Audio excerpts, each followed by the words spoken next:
Mesdames et messieurs, le 12 mai de chaque année, le monde célèbre la Journée internationale de l'infirmière,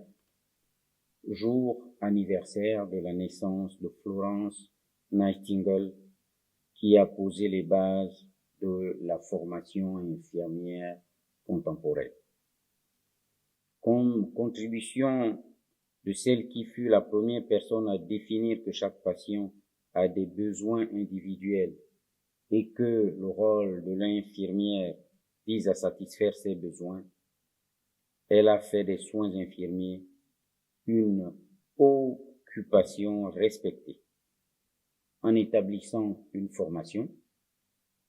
en soulignant l'importance d'une éducation continue et en distinguant les soins infirmiers de la médecine. Avec une forte vocation, Florence Nightingale croyait qu'une bonne pratique infirmière ne grandit pas seule. Elle est le résultat d'études, d'enseignements, d'entraînement et de pratiques qui fondent sur une base solide, transposable dans tous les milieux, auprès de tous les patients. Nos infirmières, notre avenir. Prendre soin des infirmières renforce les économies. Tel est le thème choisi par le Conseil international des infirmières pour l'édition 2025 de la Journée internationale de l'infirmière. En effet, le pouvoir économique des soins, qui a démontré comment l'investissement stratégique dans les soins infirmiers peut apporter des avantages économiques et sociaux significatifs, justifie à lui seul ce thème qui met l'accent sur la santé et le bien-être des infirmières. Il souligne le rôle essentiel que joue une main-d'œuvre infirmière en bonne santé dans le renforcement des économies, l'amélioration des systèmes de santé et l'obtention des meilleurs résultats pour les communautés du monde entier. Au Gabon, cette journée est l'occasion pour ce corps spécifique des métiers de la santé de réaffirmer son attachement à l'amélioration des conditions de travail des professionnels de l'art infirmier, peu importe la dimension des structures sanitaires et sociales au sein desquelles ils sont en service. Mesdames et messieurs, chers personnels infirmiers, la pénibilité de ce métier, notamment dans les hôpitaux publics,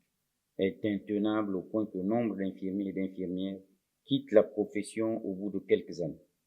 créant par là même une réelle pénurie auprès du patient. Ce qui aggrave encore les conditions de travail pour leurs collègues qui croient encore que, par d'inlançables efforts des pouvoirs publics, il est possible de doter notre pays d'un système de santé résilient qui crée l'émulation. À chacune des rencontres instaurées dans le cadre du dialogue social permanent depuis bientôt 2 ans, les partenaires sociaux qui portent la voix des personnels de santé de notre département ministériel ont toujours souhaité une meilleure organisation du travail dans les soins infirmiers, diminue la surcharge de travail dont sont victimes, entre autres, les infirmières qui représentent plus du tiers de la main-d'œuvre en soins infirmiers. Mesurant l'urgence de soulager ces personnels dont il a régulièrement souligné la disponibilité,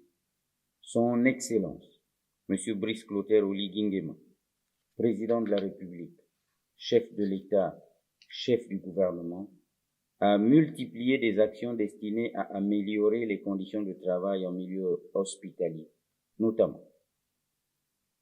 la modernisation et l'équipement technique du cadre de travail dans nos hôpitaux, la digitalisation de la feuille de soins qui va s'étendre à plusieurs structures sanitaires hospitalières,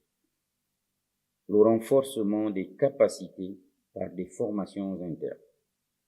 le relèvement des programmes de l'Institut national de formation et d'action sanitaire et sociale, la réouverture des écoles provinciales de formation à l'action sanitaire et sociale pour pallier le déficit en infirmiers dans les hôpitaux publics, et le recrutement de plusieurs centaines d'entre elles. Le président de la République a également placé la régularisation des situations administratives des personnels infirmiers au rang des priorités du secteur santé. Comme il s'y est engagé dans son discours d'investiture et dans son programme de société, le gouvernement ne ménagera aucun effort afin que des solutions globales et définitives soient progressivement apportées aux conditions de travail et au bien-être des personnels de l'ensemble des corps de métier de la santé.